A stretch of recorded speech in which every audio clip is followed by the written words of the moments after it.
A civil authority has issued a civil danger warning for the following counties or areas: Kansas, at 7:07 p.m. on January 5, 2025, effective until 7:07 p.m. January 6, 2025.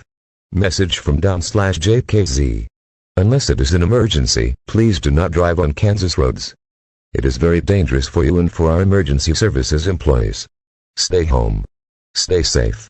Many Kansas state and federal highways are closed due to very dangerous conditions. These conditions will continue into Monday, Jan. 6, 2025. Unless it is an emergency, please do not drive on Kansas roads.